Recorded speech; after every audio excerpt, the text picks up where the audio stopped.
सेप IAS में आप सभी का एक बार फिर से स्वागत है। आज हमारी चर्चा का विषय है बिहार में झील। तो चलिए शुरू करते हैं।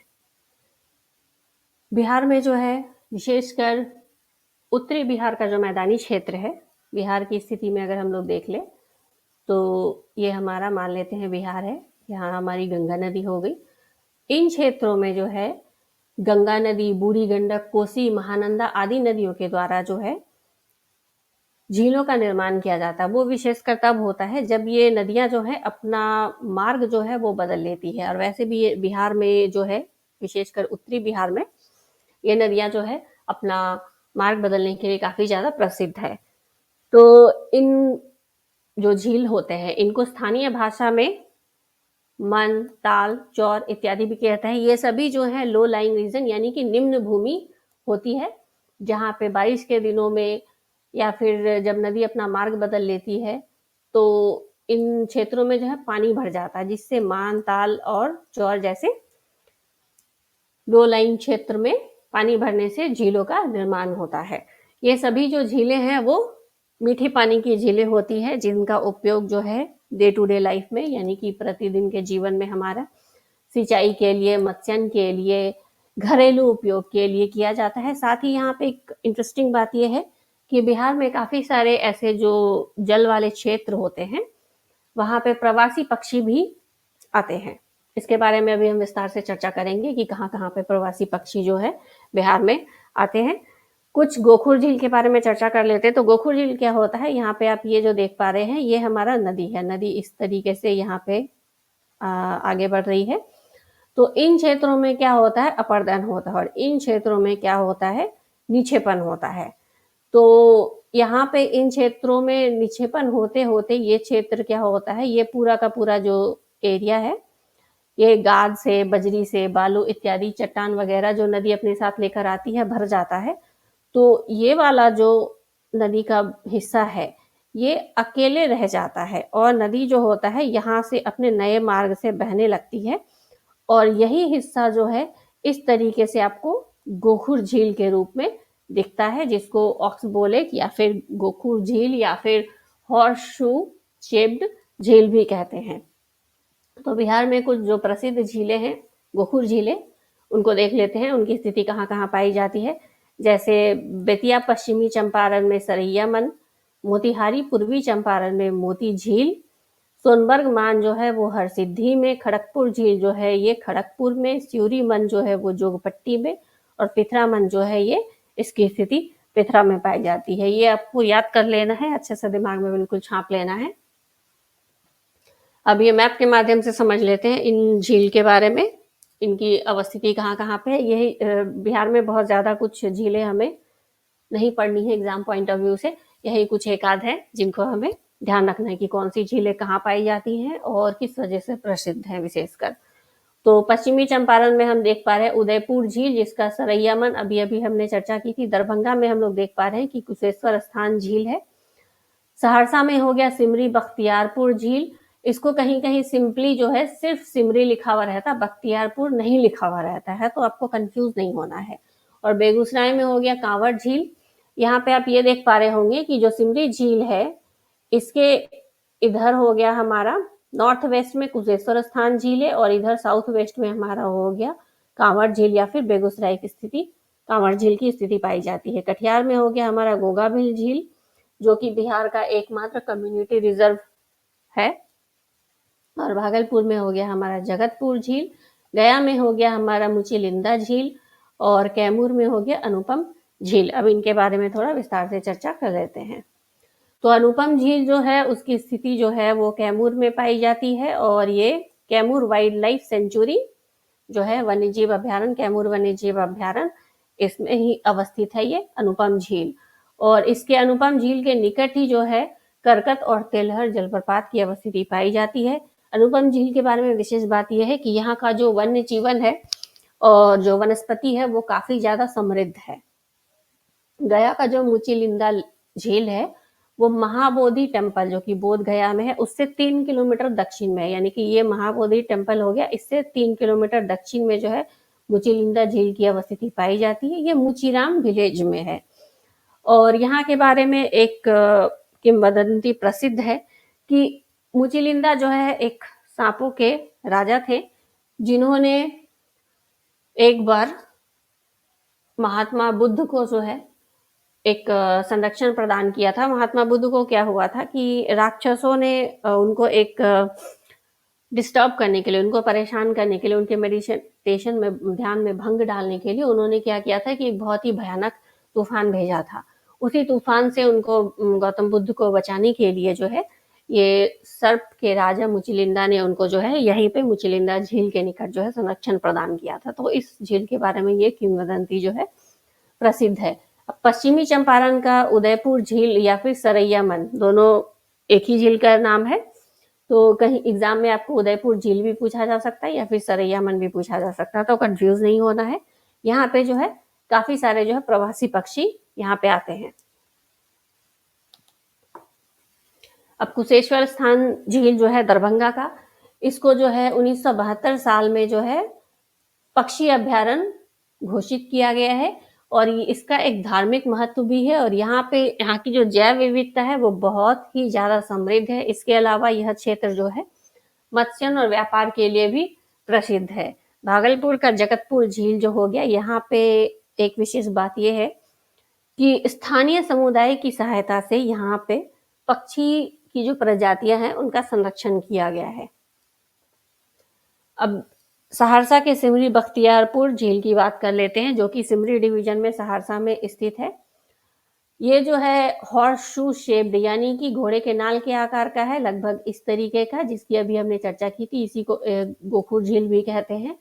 तो ये झील जो है एक सिंगल झील नहीं है, ये कई सारे झीलों का जो है समूह के रूप में पाया जाता है, जिनका नाम है कुमिनी झील, जमुनिया झील, गोबरा झील और सरिया झील।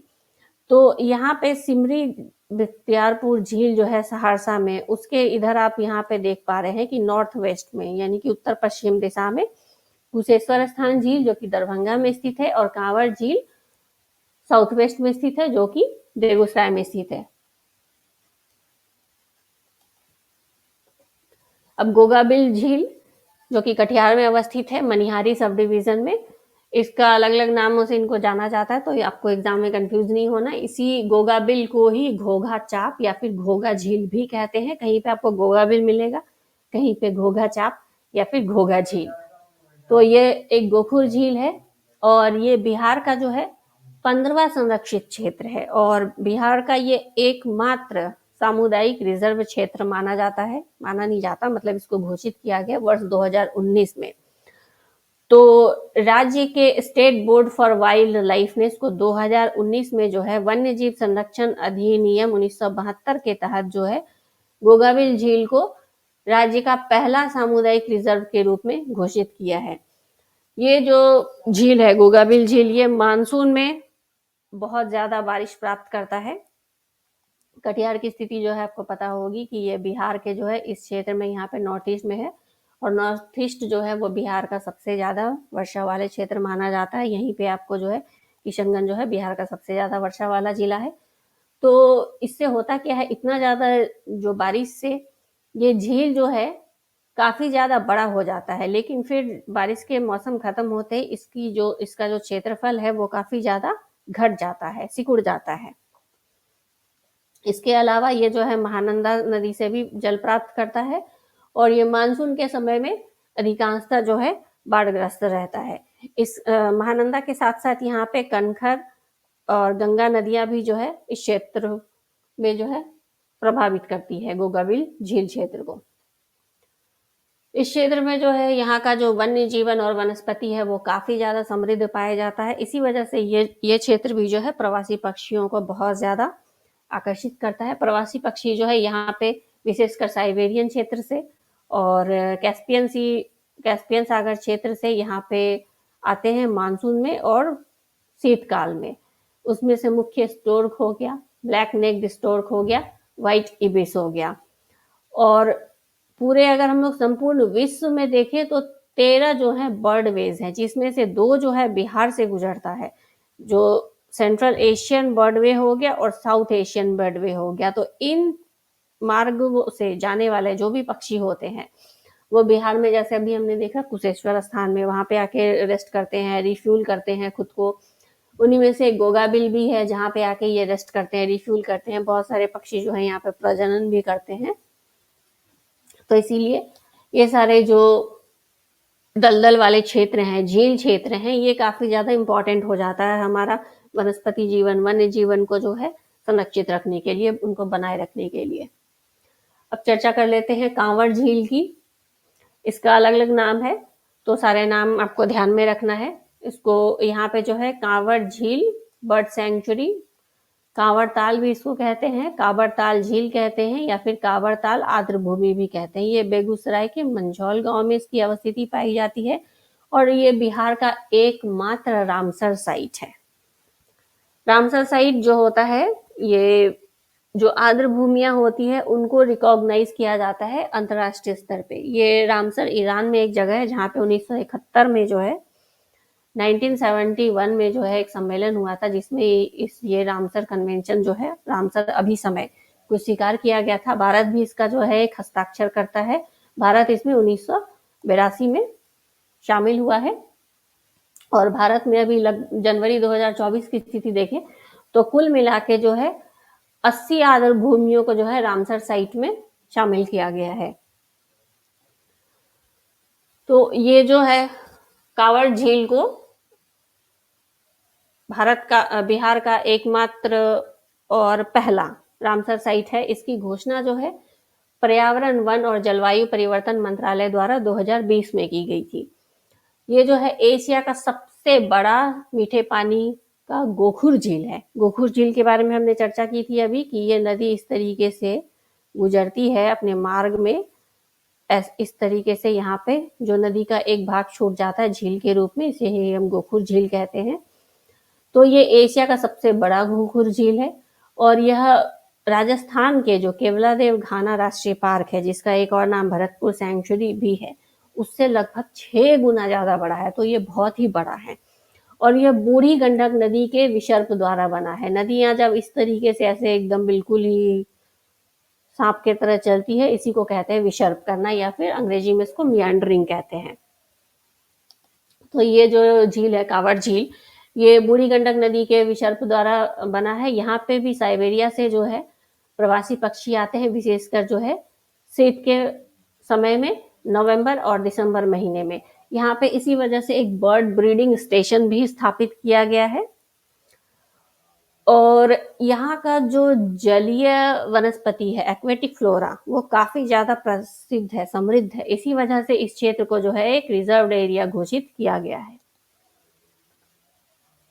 लेकिन वर्तमान में ये जो क्षेत्र है कांवड़ झील का क्षेत्र, ये समस्या से ग्रसित है, विशेषकर सेडिमेंटेशन एंड यूट्रोफिकेशन की वजह से। इसके अलावा ऑफ कोर्स जो मानवीय गतिविधि होती है उससे तो जितने भी प्राकृतिक क्षेत्र हैं वो किसी न किसी रूप में कठिनाई से गुजरते ही हैं। तो सेडिमेंटेशन हो गया कि झील वाले एरिया में, इस तरीके से झील वाले एरिया में जो है गाद, बजरी इत्यादि अवसादों का भरते जाना, जिससे जो झील है उसका गहराई जो है वो कम हो जाती है, जिससे पेड़ पौधों को, जो झील के अंदर के जो पेड़ पौधे हैं, वनस्पति हो गया, जलीय जीवन हो गया, उनको परेशानी होती है। और यूट्रोफिकेशन बात कर लेते हैं, ये एक नया टर्म है।